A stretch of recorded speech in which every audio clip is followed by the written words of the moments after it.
Voilà, là c'est bon. Ok. On sait qu'il y a un petit décalage, donc je continue et puis vous verrez les slides défiler avec un petit décalage. Excusez-nous pour ce problème technique de logistique.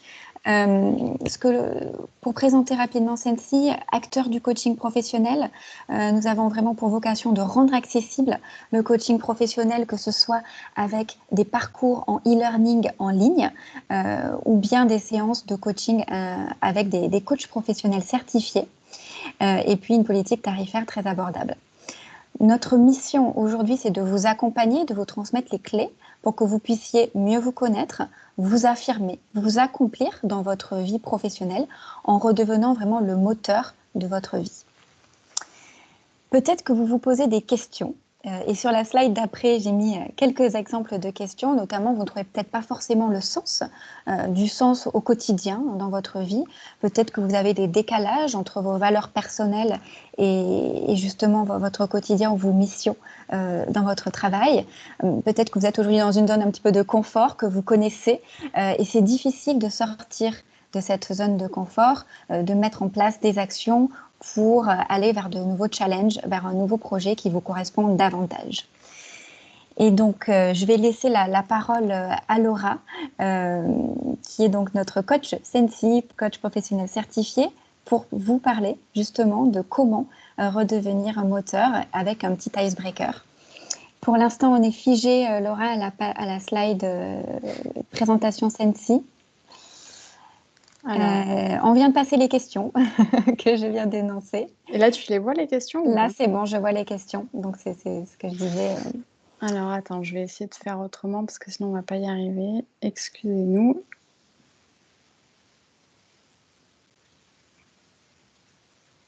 Tant pis, on va faire l'ancienne méthode. Voilà, Est-ce que comme ça, c'est mieux? Voilà, donc là, parfait. Je te laisse la parole, Laura. Merci Juliette.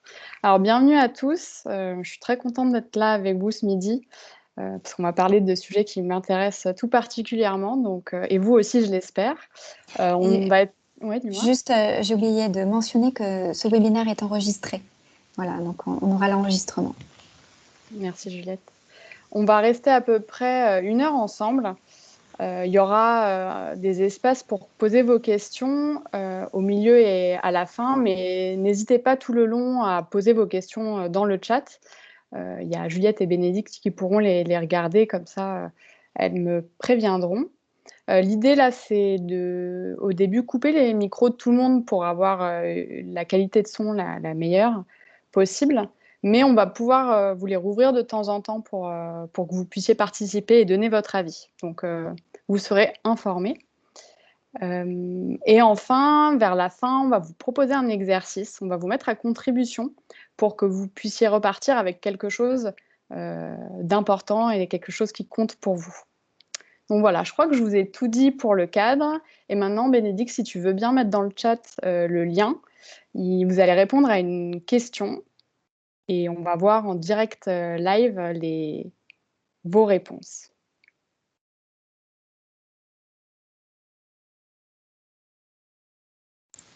Donc là, nous avons un lien dans le chat avec un petit sondage. Je vous invite à ouvrir ce lien et à répondre.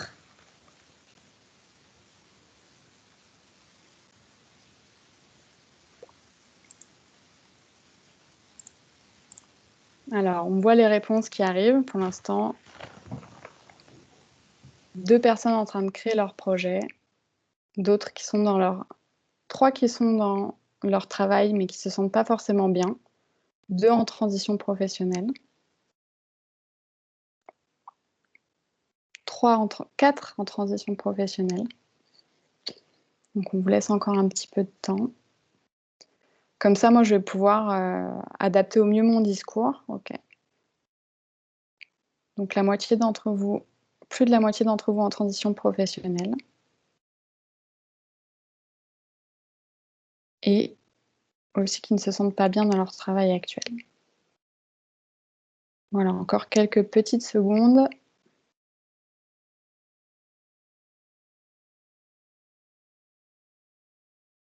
OK, merci à tous pour votre participation. Maintenant, on va rentrer dans le vif du sujet. Et si vous voulez bien, je vais vous proposer une expérience. On va voir, je vais tenter le plein écran. Est-ce que tu peux me confirmer que ça marche, Juliette? Oui, ça marche bien. Super.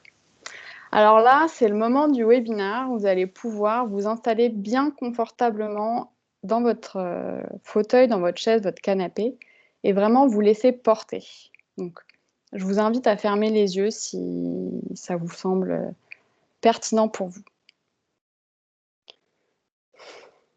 Alors, installez-vous confortablement sur votre chaise. Vos pieds sont posés à plat par terre. Vos épaules sont basses. Votre mâchoire relâchée. Vous inspirez profondément par le nez. Vous sentez l'air frais qui rentre par vos narines. Et vous expirez doucement en sentant votre souffle tiède. Continuez à vous concentrer sur votre respiration. Vous sentez votre dos droit appuyé contre le dossier de votre chaise. Et vous sentez aussi les autres points d'appui bien ancrés. Vos fesses, vos cuisses, vos pieds. Laissez un instant de côté les questions, les doutes. Vous n'avez rien à faire, rien à contrôler, rien à penser. Juste à respirer et à vous laisser porter. Maintenant, je vous propose une expérience, si vous êtes d'accord. Imaginez-vous comme un mendiant. Vous êtes dans la rue, assis par terre sur le trottoir, et vous regardez les gens passer devant vous. Vous êtes seul. Quelle est la température du sol? Observez ce que cette expérience provoque en vous. Comment réagit votre corps? Vos muscles sont-ils tendus? Vos épaules voûtées peut-être?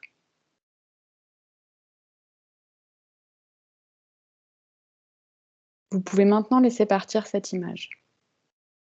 Soufflez, revenez en vous et à votre respiration régulière. Je vous propose maintenant une seconde expérience. Imaginez-vous être un roi ou une reine assise sur son trône, contemplant avec humilité ces terres à l'horizon. Vous êtes digne. Quelles sont les nouvelles sensations dans votre corps? Comment est positionné votre dos? Quelles émotions vous traversent?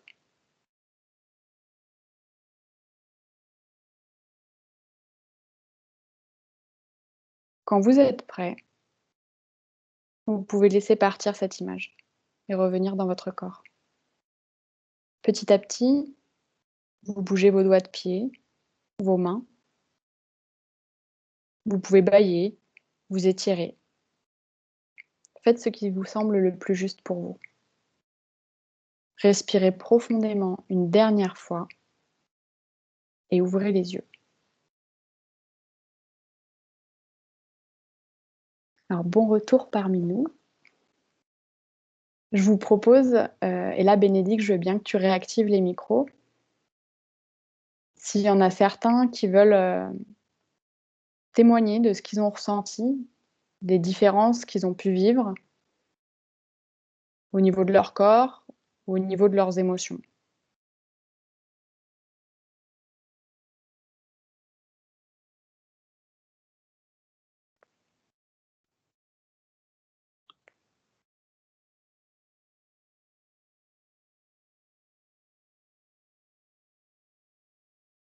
Ou si vous êtes plus à l'aise, vous pouvez le faire dans le chat aussi. Et dans ce cas, je compte sur Bénédicte ou Juliette pour lire les témoignages.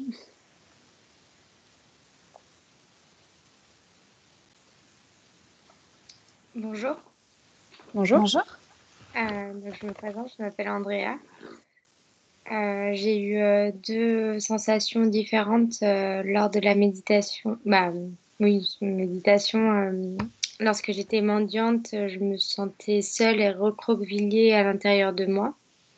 Alors que lorsque j'étais reine, je me sentais déjà plus droite et aussi plus sûre de moi et plus rayonnante. J'avais une sensation de chaleur aussi, alors que quand j'étais mendiante, j'avais une sensation de froid.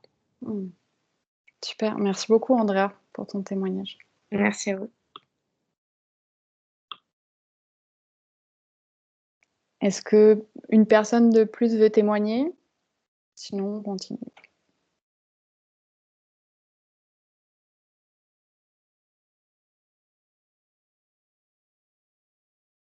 Allez, on continue. Merci Andrea du coup pour ton témoignage et c'est On a, Laura, une personne dans le chat, Bérangère, qui veut partager, premièrement en tant que mendiante, un ressenti de froid, d'humidité, mal au cervical, se sentir écrasée, petite. Et dans cette posture de reine, deuxièmement, elle a ressenti un dos droit, une vision lointaine, agréable, un vent chaud sur son visage et une sérénité. Wow, super. Merci Bérangère et merci Juliette pour la lecture. Donc, c'est vraiment l'idée que je voulais partager avec vous et qui est résumée très bien avec cette citation d'Henry Ford, que vous pensiez être capable ou ne pas être capable, dans les deux cas, vous avez raison. Et vraiment, c'est pour vous prouver à quel point ce qu'on a dans la tête, nos croyances sur nous-mêmes, elles influent, comme on a pu le voir là tout de suite, sur notre posture physique, sur nos sensations, nos émotions. Et donc, encore plus loin, elles influent sur notre réalité. Depuis les années 60, il y a énormément de chercheurs en sciences humaines qui s'accordent justement sur ce sujet pour dire que nos pensées créent notre réalité. Donc, la minute conseil, c'est vraiment de privilégier le plus possible les pensées qui ont une influence positive sur vous. Comme on l'a vu tout à l'heure, c'est pas du tout la même histoire si vous vous voyez comme reine digne de votre royaume ou si vous voyez mendiante sur un trottoir. Donc, dans cette idée-là, je voulais vous parler d'un chercheur justement qui s'appelle Will Schutz. Donc, je vais lire avec vous la citation que je vous propose.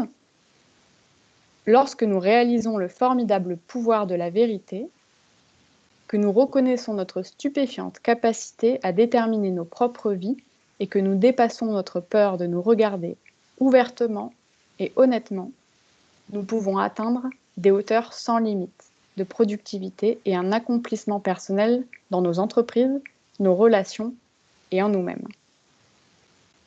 Alors, qui est ce Will Schutz? Vous devez vous demander. Eh ben, je vais vous répondre. C'est un professeur assez connu aux États-Unis qui enseignait à la fois les mathématiques, la philosophie et la psychologie. Et il a été connu notamment pendant la guerre de Corée. Il a été appelé à intervenir sur des sous-marins de guerre. Donc, c'est à la fois quelqu'un qui connaît très bien l'humain, mais qui a une rigueur de mathématicien. Et il a cherché, dans ces histoires de sous-marins, à comprendre qu'est-ce qui faisait que des personnes étaient performantes, efficaces et pouvaient collaborer ensemble. Et grâce à ses travaux, il a réussi à faire passer l'efficacité de 50 à 75%. Et tout le reste de sa vie, il l'a consacré à comprendre les 25% restants. Comment arriver jusqu'à 100%. Donc, pour vous dire, c'est vraiment quelqu'un qui connaît très bien la psychologie humaine, mais qui avance vraiment avec des preuves, avec beaucoup de rigueur scientifique pour être sûr de ce qu'il avance. Et comme vous pouvez le voir dans la citation que j'ai mise, c'est qu'il est convaincu qu'on a la capacité de déterminer nos propres vies et qu'on peut se dépasser si on se regarde ouvertement et honnêtement.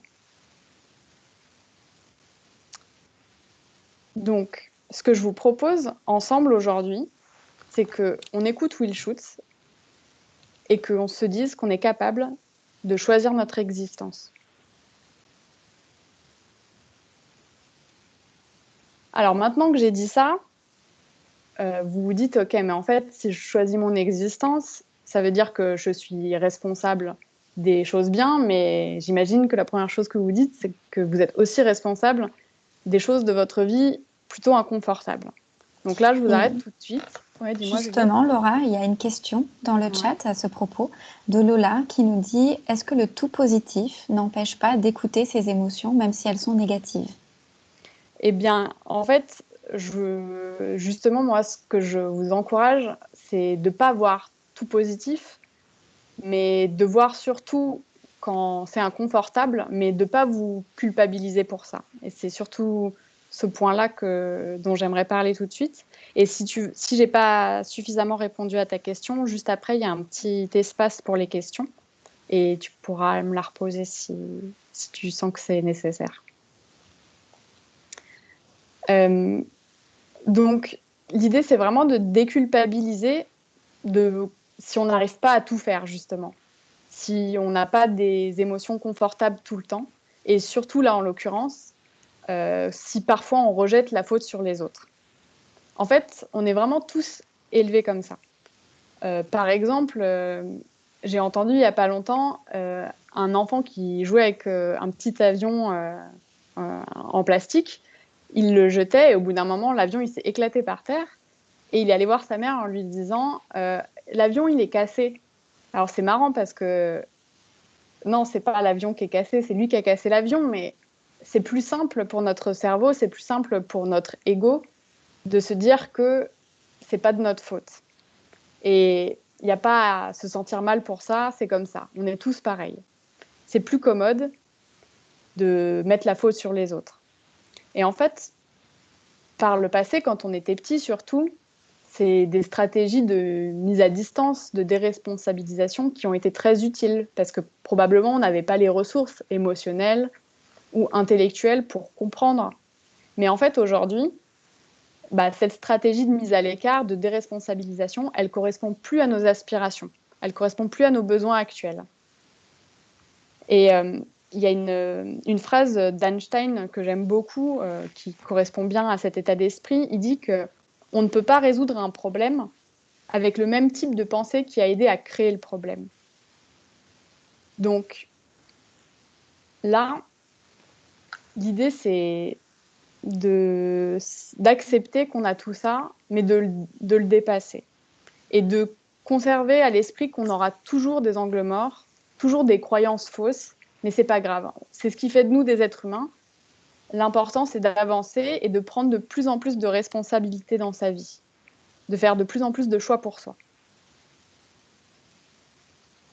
Donc maintenant que tout ça c'est dit, on prend le temps d'accepter l'information, de l'intégrer. On accepte que c'est pas forcément confortable. Parce qu'on se dit que peut-être on aurait pu faire mieux, différemment, que souvent on a rejeté la faute sur les autres. Mais c'est pas grave, ça va passer. On accepte qu'on est responsable, mais ça ne veut pas dire forcément qu'on est coupable. Comme on l'a vu tout à l'heure, on est tous élevés dans un certain format et avant de s'en rendre compte, on suit notre éducation. On n'est pas forcément coupable, mais on est responsable. Et aussi, je voulais vous rappeler, et je trouve que c'est très important, c'est que derrière chaque action qu'on fait, il y a une intention positive à la base, au moins pour la personne qui la met en place. Par exemple, on peut imaginer une personne qui, au travail, a beaucoup de mal à dire non. Donc, elle va toujours, même si elle est débordée, même si elle est fatiguée, même si elle préférait éteindre son ordi et se mettre sur son canapé pour regarder Netflix, elle va quand même choisir de dire oui à ce qu'on lui demande de faire. Et derrière ça, il y a quand même une intention positive. L'intention peut-être de plaire aux autres, à son patron, à ses collègues, peut-être aussi par rapport à elle. Une intention de pouvoir se dire d'elle-même que c'est une personne fiable, dévouée. Donc, c'est pour ça que je veux vous faire passer le message que ce n'est pas la peine de vous incriminer. À la base, il y a toujours quelque chose de positif derrière, même si le résultat, il est un petit peu inconfortable.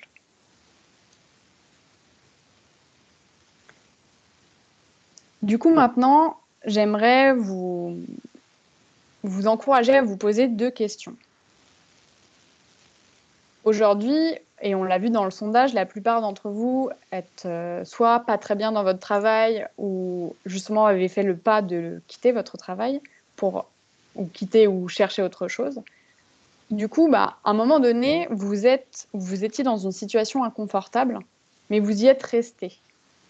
Et même si vous avez commencé à sortir de cette situation, c'est hyper intéressant de vous demander quel a été votre bénéfice ou quel est encore votre bénéfice à rester dans cette situation inconfortable. Et le faire sans vous mentir, le faire sans jugement et d'accepter ce qui se passe en vous, les ressorts psychologiques, la bonne image que vous voulez avoir de vous-même ou peu importe. Donc, vous posez cette question. Quel est mon bénéfice à rester dans cette situation? Et la seconde question, c'est si ma situation n'évolue pas dans 6 mois, dans 1 an, dans 2 ans, est-ce que je suis en paix avec ça? Parce qu'en fait, j'ai constaté que la plupart des gens attendent vraiment d'arriver à un point presque de burn-out ou d'épuisement vraiment intense pour se dire que c'est le moment de changer leur état d'esprit, de changer leur vie. Et vraiment, moi, ce que j'ai envie de vous encourager à faire, c'est de ne pas attendre cette extrémité-là. C'est de vous dire que vous n'êtes pas obligé de vous prendre la tête contre le mur, même si c'est vraiment humain et qu'on est beaucoup à le faire. Vous pouvez agir avant de vous prendre le mur.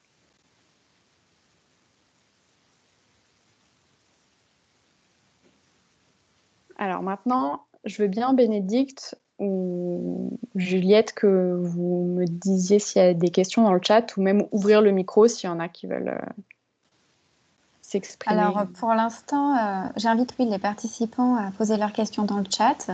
On a une réflexion de Guillaume aujourd'hui qui nous dit qu'il a lu plusieurs livres et ces livres permettent de voir plus loin que nos croyances apprises de nos parents et qu'on peut faire mieux et plus. Et que le principal, c'est d'être en accord avec ce que l'on veut dans la vie et revenir à l'essentiel. Tout à fait, Guillaume. Je ne l'aurais pas mieux dit moi-même. Si vous avez d'autres questions, n'hésitez pas. Pour l'instant, c'est tout. Parfait. Et alors on va enchaîner. Je voulais parler aussi d'un autre auteur qui s'appelle Viktor Frankl, qui est un psychiatre autrichien qui a été interné à Auschwitz pendant la Seconde Guerre mondiale. Et il a survécu et il a écrit un livre une fois qu'il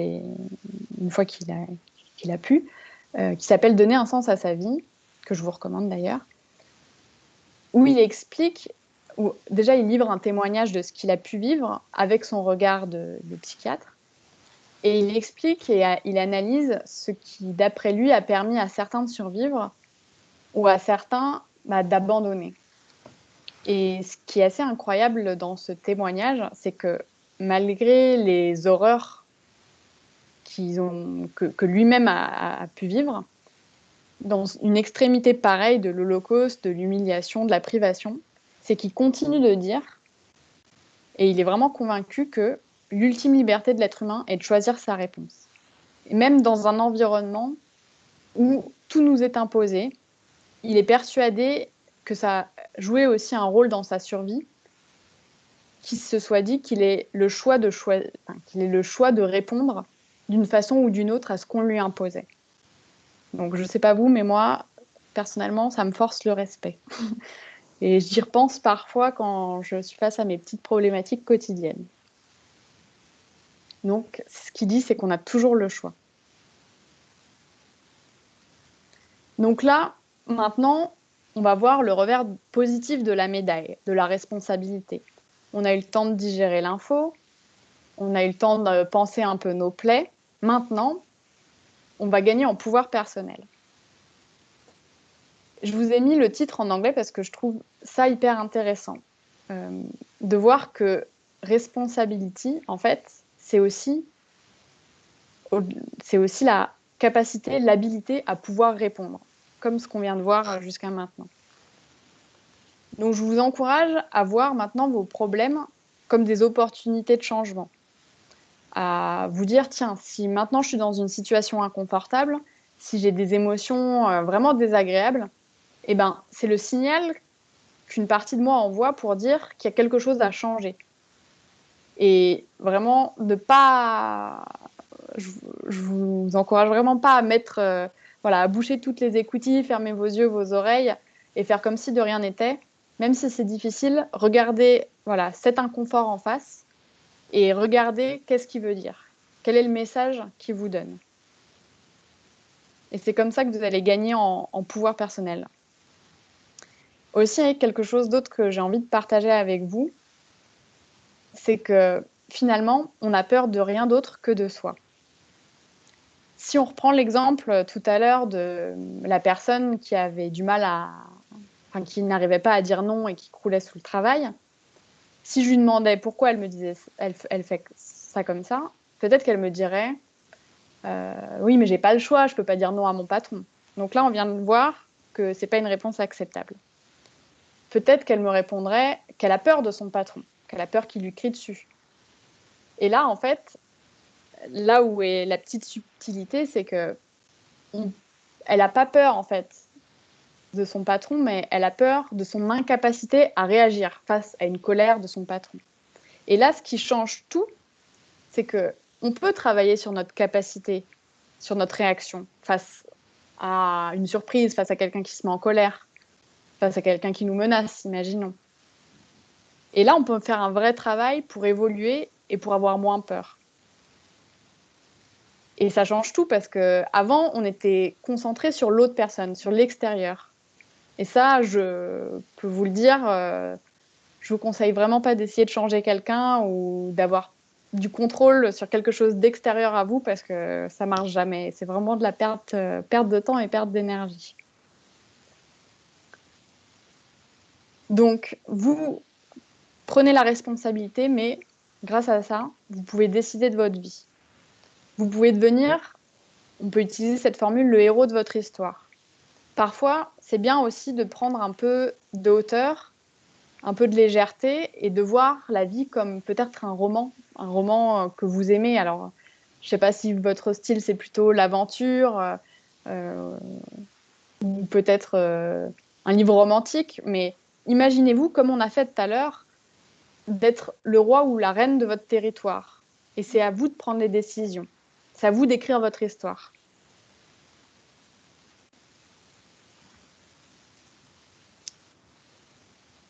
Je voulais aussi revenir encore une fois sur Will Schultz, dont on a parlé tout à l'heure, parce que pour lui, il y a 3 principes fondamentaux qui nous permettent d'avoir la vie qu'on désire. Le premier, c'est la conscience. C'est, comme je l'ai dit tout à l'heure, s'autoriser à voir ce qui ne va pas, à vivre à fond nos expériences et nos ressentis.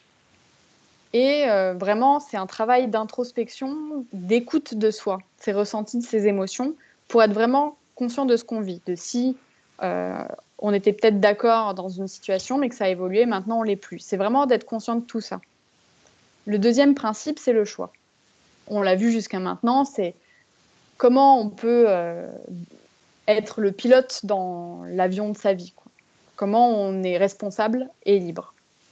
Et enfin, le dernier principe, pour lui, c'est la vérité.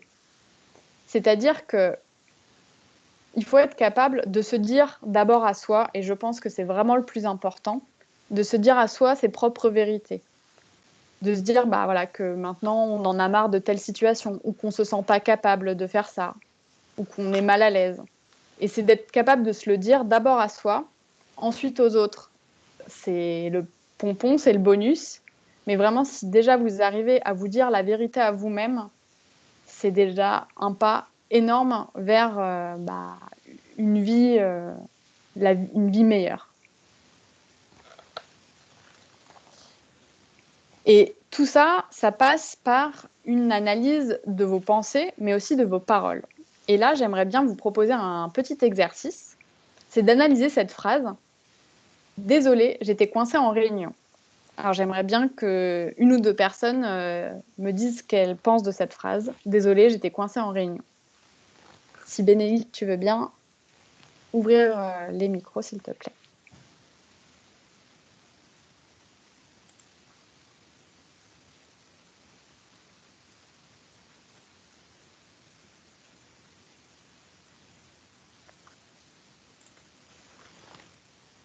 N'hésitez pas à poser vos questions dans le chat. Pour l'instant, on n'a pas de proposition d'analyse. Allez, est-ce que quelqu'un se lance? Désolée, j'étais coincée en réunion. Qu'est-ce que ça vous évoque? Sinon, c'est à Juliette de le faire. Hein, je vous Moi, je peux tenter une proposition. Alors, on t'écoute. Juliette, oui.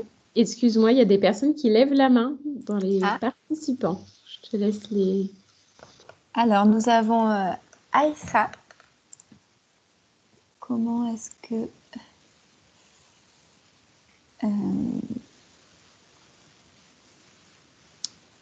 mettre en évidence.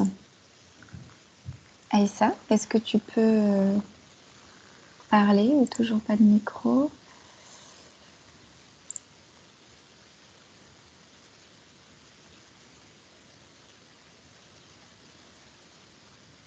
Est-ce que Aïssa, tu peux... Ton micro est coupé, j'ai l'impression. Oui, bonjour, désolée, je viens de voir que je pouvais l'utiliser. En fait, quand elle dit désolée, on a l'impression que c'est de sa faute.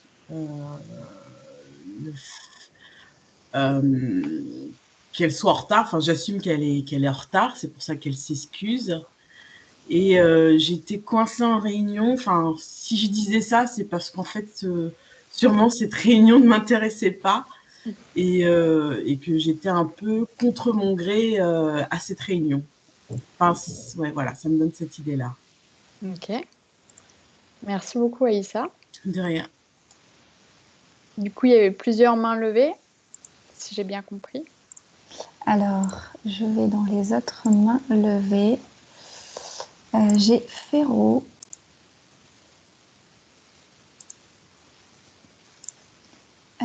Féro. Bonjour. Bonjour. Oui.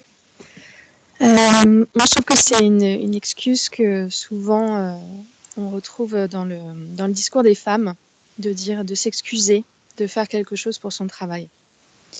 Donc déjà, par rapport au mot désolé, mais c'est souvent quelque chose que désolé de vous déranger, désolé de faire ci, désolé de faire ça, c'est quelque chose qu'on retrouve souvent moi je vois avec mes collègues femmes. Donc ça, c'est un terme qu'il faut qu'on bannisse de nos langages. On n'a pas à être désolé d'être en réunion et de travailler. Et après, comme disait Aïssa, c'est vrai que le terme coincé, ça a un côté un peu plus négatif. Parfois, on va dire qu'on est coincé en réunion, alors que la réunion, c'est nous qui l'animons, donc il n'y a pas d'intérêt d'être coincé si c'est nous qui sommes acteurs de cette réunion. Et même des participants peuvent être acteurs d'une réunion. Tout à fait. Merci. Merci. De mon côté, j'ai aussi Guillaume dans le chat qui nous dit « C'est un moyen de ne pas attirer les foudres de la personne en face d'elle. » Tout à fait, oui. Et en fait, tout le monde l'a bien dit, mais il y a une sorte ici de déresponsabilisation aussi. En fait, ça montre qu'on a subi, comme je crois le disait Aïssa, qu'on a subi la réunion. Et en fait, derrière, il y a un choix aussi, encore une fois. Il y a le choix d'être resté. Du coup, plutôt que de dire « désolé, j'étais coincée en réunion », il vaut mieux expliquer que on a choisi de finir les points urgents peut-être et importants qu'on devait aborder en réunion. Ou alors, si vraiment on sent que la réunion elle est inutile, oser y mettre fin parce qu'on a un impératif derrière. Mais derrière, voilà, il y a tout ce dont on a parlé juste avant. La peur de s'attirer les foudres des autres, de prendre la parole alors que tout le monde est concentré. Mais c'est encore une fois, c'est une histoire de choix. Mais pas de... On ne subit pas. On reste où on choisit de partir, mais on n'est pas coincé en fait. C'est ça que je voulais vous faire comprendre avec cet exemple surtout. Et ce que je voulais dire aussi, c'est que souvent on se compare aux autres. C'est sûr, le regard des autres a une importance assez grande dans le choix de nos actions.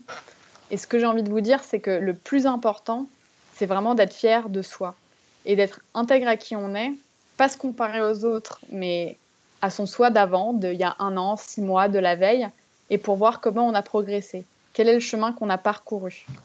Je sais que c'est difficile, mais l'idée, c'est d'essayer de se détacher du regard des autres et de faire ce qui nous rendra fiers de nous-mêmes.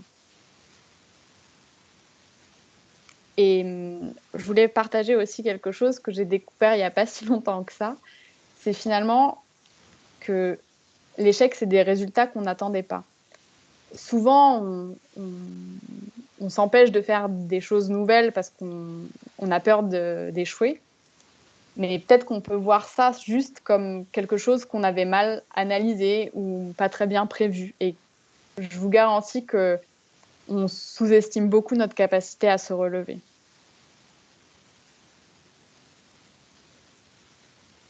Et j'aime beaucoup cette image et je trouve qu'elle elle illustre très bien ce que je venais de dire avant. On est vraiment tous différents et du coup, en fait, c'est pas possible de se comparer les uns aux autres. On n'évolue pas au même rythme, pas dans la même direction et ça, du coup, c'est pas du tout pertinent et ça n'a pas vraiment d'intérêt de se comparer aux autres. Juste, ça nous met plus de pression, mais en vrai, c'est complètement irrationnel. Dans la nature, il y a des plantes qui poussent au printemps, d'autres l'été, d'autres en automne. Et c'est pas pour autant qu'il y en a qui sont bien ou mal ou mieux. C'est juste, on est tous différents en fait. Et je vous encourage vraiment à cultiver justement votre différence, à vous appuyer dessus. Et votre fonctionnement peut-être, c'est pas un problème en fait. Alors, maintenant, j'aimerais qu'on fasse un exercice. Je vais vous présenter un outil qui est très aidant pour atteindre ses objectifs ou pour se rendre compte peut-être que finalement on n'a pas envie de faire quelque chose. Il s'appelle Whoop parce qu'il y a 4 étapes pour chaque lettre. Enfin, une étape pour les 4 lettres. La première étape. Laura, j'ai un message. Apparemment, on ne voit plus l'écran. Une personne me dit qu'on ne voit plus l'écran. Est-ce que les autres personnes voient toujours l'écran? Moi, je le vois toujours. Bon, c'est peut-être un cas isolé. Non, tout le monde ne voit plus l'écran. Et il y en a qui ne le voient. Bon. Peut-être peux-tu départager, repartager? Ouais. Merci. Bien sûr.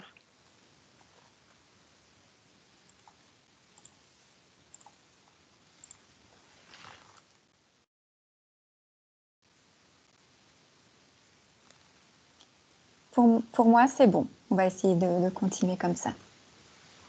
Merci de m'avoir prévenu.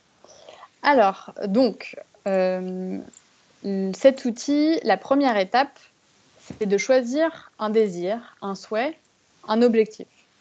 Jusque-là, assez simple. Ensuite, la deuxième étape, c'est de se visualiser 20-30 secondes comme si on avait réussi à accomplir cet objectif. Comme si, ça y est, on avait atteint le meilleur moment. Par exemple, si votre désir, c'est de gagner une compétition, vous vous imaginez, selon ce que vous préférez, franchir la ligne d'arrivée, être sur le podium où on vous remet la médaille, tout le monde vous applaudit, vous êtes fier, vous êtes heureux. Voilà, c'est vraiment visualiser cet instant-là, vous en imprégner et vraiment bien aller jusqu'au bout des émotions, de votre fierté. La troisième étape, un peu plus analytique, c'est de lister tous les obstacles, tout ce qui pourrait vous empêcher d'aller jusqu'au bout de cet objectif. Et d'ailleurs, de vous dire pourquoi vous ne l'avez pas fait jusqu'à maintenant. Donc, c'est vraiment de tout lister. Tout ce qui pourrait vous mettre des bâtons dans les roues, que ce soit en vous ou que ce soit extérieur. Et la quatrième étape, c'est un plan d'action. C'est-à-dire que pour chaque obstacle que vous avez listé, vous mettez à côté une alternative, une solution. Vous dire, si cet obstacle se présente, qu'est-ce que je ferais? Et en fait, c'est un outil qui est super puissant, que vous pouvez refaire pour réactualiser même pour le même objectif. Et vous allez voir, c'est vraiment quelque chose qui peut vous aider à surmonter les difficultés. Donc maintenant, à vous. Bénédicte va vous mettre dans des salles, vous allez être en binôme. On va vous laisser 7 minutes. Vous allez pouvoir, donc je vous conseille vraiment de regarder le temps, vous allez être en autonomie. L'idée, c'est d'avoir 3 minutes pour réfléchir aux 4 étapes. Vous choisissez 1 ou 2 obstacles, ce qui vous semble le plus important parce que vous n'allez pas avoir le temps de tout faire, mais 3 minutes de réflexion. Et ensuite, chacun, vous avez 2 minutes pour expliquer à l'autre ce que vous avez appris ou voilà, lui donner le résultat de votre exercice. Donc, Bénédicte, c'est quand tu veux. Et on se retrouve dans 7 minutes où vous reviendrez tous avec nous.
Lo? Alors, c'était un petit peu court. Oui, Laura, je t'avais perdu. Ouais, bah maintenant, on est tous dans le grand groupe. Ah, d'accord.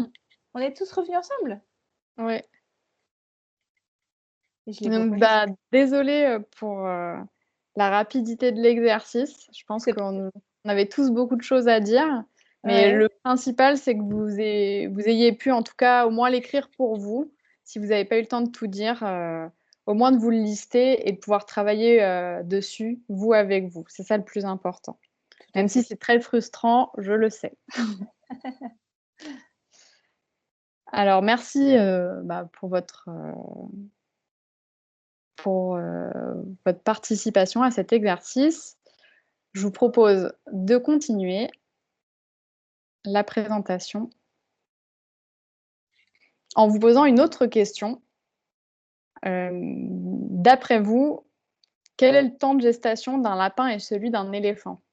Donc là, j'imagine que vous devez vous dire « Ouh là là, mais qu'est-ce que c'est que cette question? Qu'est-ce que c'est que ce webinaire ?» Mais pas du tout, c'est très sérieux. En fait, je vais vous donner la réponse. Le temps de gestation d'un lapin, en fait, c'est 1 mois à peu près, selon l'espèce, et celui d'un éléphant, c'est entre 1 an et demi et 2 ans. Donc, c'est vraiment pour vous dire qu'on ne parle pas du même format. On ne parle pas... voilà, on est vraiment sur 2 mondes très différents. Et je trouve que la métaphore, elle est très bien pour la transition professionnelle. Parce que c'est le chemin de toute une vie. Et la question que vous pouvez vous poser, c'est est-ce que vous avez envie que votre projet ressemble à un lapin ou plutôt à un éléphant? C'est normal que les grands projets, ce qui est important, ce qui est plutôt complexe, ça prenne du temps pour se créer, se maturer. Et vraiment, un conseil que je peux vous donner, c'est ne vous mettez pas la pression de temps, de résultats, même si je sais que vous avez envie de changer, que vous avez envie de trouver des solutions. Essayez de vous détendre un peu parce que c'est un vrai voyage et c'est pas quelque chose qui va être très clair tout de suite. Et donc, si on continue sur la métaphore du voyage, moi, je vous invite à vous interroger sur qu'est-ce qui est important pour vous que vous mettiez dans votre sac? De qui vous avez besoin d'être entouré? Et comme on l'a vu tout à l'heure, essayez le plus possible de vous entourer de choses positives qui vous font du bien, qui vous inspirent. Lisez des livres qui vous font du bien, regardez des interviews de personnes que vous admirez. Et aussi, choisissez un peu, enfin pas choisissez, mais pensez bien à votre entourage. Pour témoigner, quand j'ai changé de métier, avant j'étais dans un grand groupe avec un contrat très stable et quand j'ai décidé de partir, je peux vous garantir que mes parents, ils n'étaient pas en train de m'applaudir des 2 mains et je sais à quel point notre entourage peut nous mettre aussi la pression. Donc, ce que je peux vous conseiller, c'est de prendre peut-être avec certains amis qui vous communiquent leur propre stress, leur propre peur, c'est peut-être parfois de prendre un peu de distance, sans dire de rayer quiconque de votre vie, hein, pas du tout, mais voilà, je sais qu'il y a des personnes qui parfois, il vaut mieux peut-être prendre plus de distance, alors qu'il y a d'autres personnes qui sont sur le même chemin que vous, avec qui vous pouvez vous soutenir, vous entraider. Donc, est-ce que vous avez besoin d'un professionnel? Est-ce que vous avez besoin d'intégrer un groupe de personnes qui sont en train de changer, de Sensi? Voilà. À vous de vous poser cette question de qui vous avez besoin pour avancer, pour vous aider.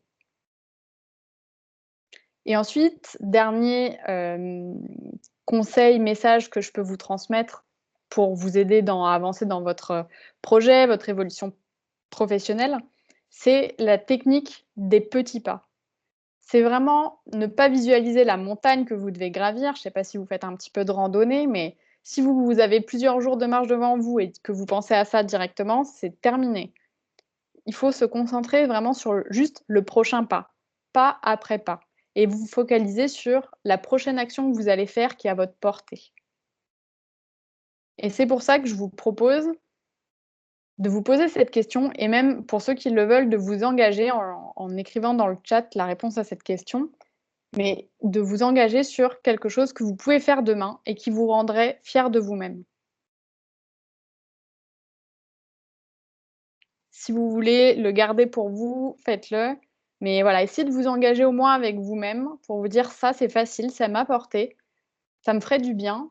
J'ai un petit peu peur, mais bon, c'est surmontable et je serai fière.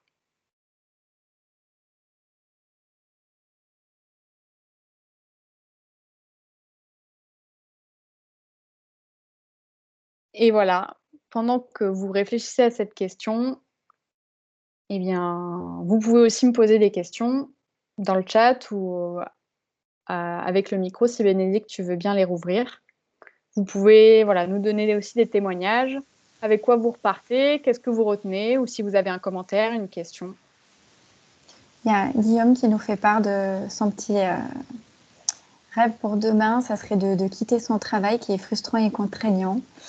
Ou encore Andrea qui aimerait aller courir demain matin avant le boulot. Bah, c'est super, Andrea. Et Guillaume, voilà, je t'invite vraiment à réfléchir au prochain pas que tu peux faire. Peut-être parler avec quelqu'un dans ta situation ou poser des questions au RH, mais quelque chose que tu peux vraiment faire demain, qui semble accessible et à ta portée. On a Bérangère, avoir le courage de changer de job en cette période si étrange. Bah, pareil, ça c'est un bel objectif long terme, mais vraiment c'est essayer peut-être de vous concentrer sur quelque chose que vous pouvez vraiment faire demain. Comme oui, enfin, vous renseigner sur quelque chose, appeler quelqu'un qui pourra vous donner des infos, qui pourra vous soutenir. En tout cas, merci à tous de votre écoute et ayez confiance en vous et vous avez ce qu'il faut à l'intérieur pour avancer, pour évoluer. Et déjà, si vous avez assisté à ce webinaire, c'est déjà un super grand pas que vous avez franchi là. Donc, continuez sur votre lancée et avec le temps, vous allez y arriver. Je vous invite à continuer. On a encore quelques minutes à poser vos questions. Et moi, merci Laura pour ce temps, pour tous ces exercices et ces éclairages. Je voulais juste conclure avec les quelques slides d'après sur les accompagnements de Sensi que l'on peut du coup vous proposer, notamment avec un questionnaire diagnostic à faire en autonomie pour déjà avoir quelques clés sur son profil et comment on peut évoluer et continuer d'apprendre sur soi. Ensuite, sur la slide d'après, nous proposons un parcours d'auto-coaching en ligne à faire en autonomie avec des modules vidéo, un livret d'exercices, des synthèses intermédiaires et un suivi par nos coachs sur ces synthèses et bien sûr un bilan individuel, une séance de coaching individuel à la fin du parcours. Et puis encore, par la suite, on peut aussi cumuler ou bien mettre en place un accompagnement individuel avec le coach qui vous correspond. Donc, nous analysons vos besoins, vos secteurs d'activité, votre personnalité. Et en fonction de tout cela, on vous recommande le coach qui vous correspond pour des séances individuelles, donc 2 séances par mois. Et puis ensuite, on peut prendre uniquement cette formule de coaching individuel. Donc, soit les deux, le parcours en auto-coaching et les séances, ou uniquement les séances. Enfin, sur la dernière slide de fin, je vous ai mis notre site internet www.sensi.me, donc .me, et je vous encourage à vous inscrire pour une séance de coaching gratuite. Donc, vous pouvez vous inscrire et avoir accès à une première séance gratuite. Merci à tous. En tout cas, on a beaucoup de retours positifs et bon appétit à tous. À très bientôt pour un nouveau webinaire. Merci à tous et bon courage. Et merci encore Laura pour ton intervention.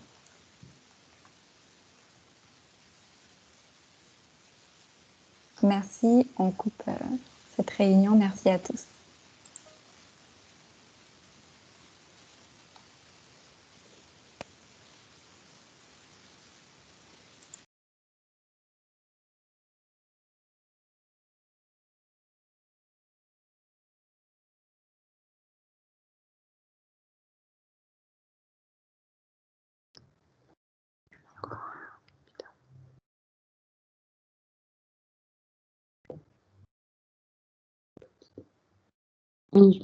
Ouais.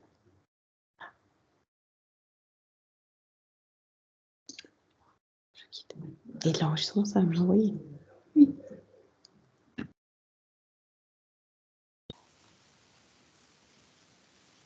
Est-ce que tout... Alors, Bénédicte est parti. Il reste Ouais, quelqu'un. on va quitter la réunion. Ok. Allez, c'est parti, je quitte.